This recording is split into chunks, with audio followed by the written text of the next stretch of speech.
l'Ukraine fait face à une pression inédite. Зараз один з найважчих моментів нашої історії.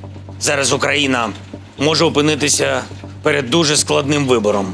Або втрата гідності, або ризик втрати ключового партнера. Le 19 novembre 2025, Donald Trump a relancé les négociations sur la guerre en Ukraine en proposant un plan choc. 28 mesures censées mettre fin aux hostilités calquées sur les exigences russes. On a l'impression que c'est presque copier-coller de documents de travail des Russes. Ce plan, c'est stupéfiant pour les Européens et les Ukrainiens. C'est vraiment presque la fin du monde. Est alors organisé en urgence à Genève un sommet pour amender le plan de paix américain et proposer un contre-plan.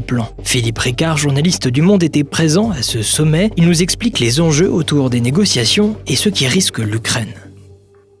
Les points les plus épineux concernent la sécurité de l'Ukraine et son territoire. La version originale du plan Trump prévoit par exemple de lourdes concessions territoriales à la Russie, avec la reconnaissance de la Crimée annexée en 2014 et les oblasts de Louhansk et de Donetsk comme territoire russe. Les régions de Kherson et Zaporijjia, quant à elles, seraient divisées de part et d'autre de la ligne de front.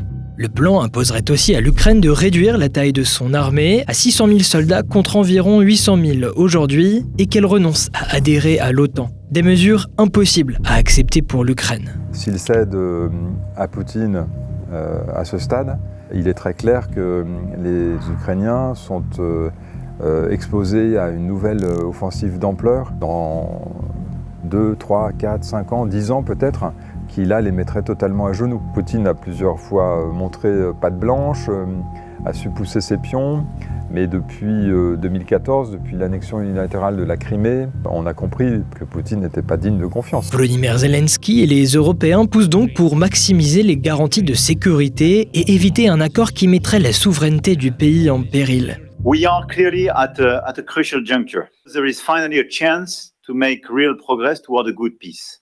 But the absolute condition for a good peace is a set of very robust security guarantees and not paper guarantees. Ces négociations surviennent à un moment particulièrement délicat pour l'Ukraine. L'armée de Kiev est en difficulté avant même l'hiver. La Russie exploite le manque de soldats ukrainiens pour ouvrir des brèches sur la ligne de front. Et en interne, de plus en plus de militaires alertent sur des dysfonctionnements et appellent à des changements. D'un point de vue politique, l'éclatement d'un scandale de corruption dans le secteur énergétique impliquant des proches de Volodymyr Zelensky a gravement terni la réputation du président. Enfin, le pays, très dépendant de ses alliés, fait face à un important déficit budgétaire. De son côté, le président américain s'impatiente et accentue la pression sur l'Ukraine. La pression de Washington et de Donald Trump est énorme. Donald Trump, en plus, a quand même l'inconvénient d'être extrêmement pressé pour régler ce qu'il appelle le bain de sang, en mettant dos à dos l'agresseur et l'agressé.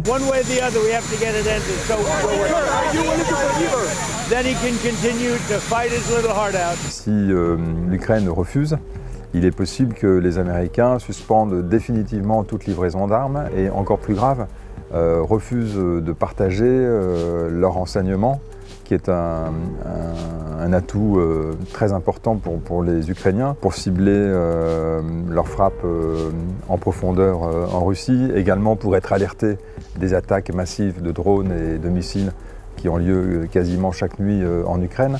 Le 25 novembre, l'Ukraine et la Russie ont toutes deux fait part de frappes aériennes massives sur leur territoire. Au moins 6 personnes ont été tuées côté ukrainien et 3 côté russe.